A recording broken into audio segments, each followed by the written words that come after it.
वैश्विक संकेतों के बीच घरेलू शेयर बाजार में तेजी देखी गई। बीएसई सेंसेक्स 104 अंक चढ़कर 74,406 पर खुला, जबकि निफ्टी 50 22,568 पर पहुंचा। विदेशी निवेशकों की रणनीति, अमेरिकी टैरिफ और वैश्विक बाजार के संकेत भारतीय बाजार की दिशा तय करेंगे। महाशिवरात्रि पर बाजार बंद रहने के बाद गुरुवार को अमेरिकी और एशियाई बाजारों में तेजी का असर भारतीय शेयर बाजार पर भी पड़ा। केंद्र सरकार सभी नागरिकों को पेंशन दायरे में लाने के लिए यूनिवर्सल पेंशन स्कीम लाने की योजना बना रही है। इस योजना का उद्देश्य असंगठित क्षेत्र के श्रमिकों और गिग वर्कर्स को पेंशन का लाभ देना है। लेबर मिनिस्ट्री ने इस पर काम शुरू कर दिया है। ये स्कीम स्वैच्छिक होगी और सरकार इसमें कोई योगदान नहीं देगी। हितधारकों से सुझाव मांगे जाएंगे और जल्द ही नीति को अंतिम रूप दिया जाएगा। साल 2024 में भारतीय टैबलेट बाजार में 22 रिपीट साल 2024 में भारतीय टैबलेट बाजार में 42.8% की जबरदस्त ग्रोथ दर्ज की गई। इंटरनेशनल डेटा कॉर्पोरेशन की रिपोर्ट के अनुसार 5.73 मिलियन यूनिट टैबलेट्स की शिपिंग हुई।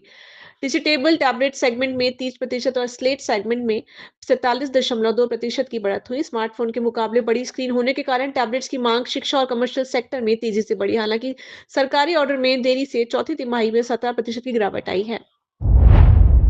गुरुवार को सोने और चांदी के वायदा भाव गिरावट के साथ खुले। एमसीएक्स पर सोना 141 रुपए टूटकर 85,733 रुपए प्रति 10 ग्राम पर पहुंचा, जबकि चांदी 411 रुपए गिरकर 94,230 रुपए प्रति किलोग्राम पर आ गई। अंतर्राष्ट्रीय बाजार में भी कमजोरी देखी गई। कॉमिक्स पर सोना 2,919.80 डॉलर प्रति ऑन्स और चांदी 32.01 डॉलर प्रति ऑन्स पर कारोबार कर रही थी।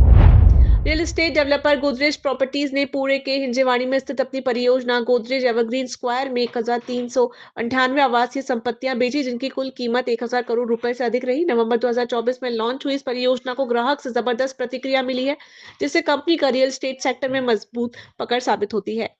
ओला इलेक्ट्रिक ने अपनी सभी क्षेत्रीय गोदाम बंद कर दिए हैं और अब अपने 4,000 खुदरा बिक्री केंद्रों से वाहनों और पुर्जों की आपूर्ति करेगी। इस कदम से कंपनी की कर पूर्व आय में 10% की वृद्धि की उम्मीद है। कंपनी ने अपनी डिलीवरी प्रक्रिया को बेहतर बनाने और 30 दिनों की आपूर्ति अवधि को 15 दिनों तक कम करने का लक्ष्य रखा है।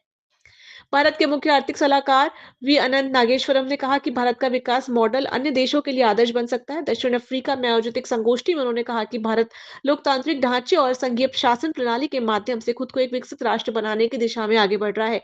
अगले 25 वर्षों में भारत की अर्थव्यवस्था 3,000 अरब डॉलर से 13,000 अरब डॉलर तक पहुंचने का लक्ष्य रखती है।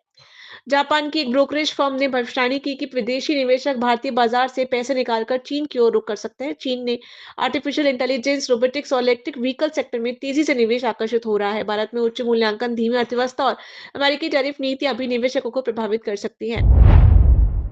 राष्ट्रीय सूचना प्रौद्योगिकी कर्मचारी सीनेट ने इंफोसिस पर श्रम कानून की अनदेखी और मूल्यांकन प्रक्रिया में हेराफेरी करने का आरोप लगाया है। कर्मचारियों का कहना है कि मूल्यांकन प्रक्रिया को जानबूझकर कठिन बनाया गया, जिससे सामूहिक रूप से छटनी को सही ठहराया जा सके। इस मुद्दे पर सरकार से हस्तक्षेप करने की मांग की गई है। एक एयरलाइन यात्री ने सोशल मीडिया पर बताया कि उन्हें सीट छोड़ने के बदले में $2,800 की पेशकश की गई। सीएटल ने पॉम स्प्रिंग जाने वाली फ्लाइट में विमान बदलने के कारण यात्रियों से सीट छोड़ने को कहा गया। शुरुआत में $1,000 का ऑफर दिया गया, लेकिन बढ़ते बढ़ते $2,800 तक पहुंच गया। ये मामला सोशल मीडिया पर चर्चा का विषय बन गया है।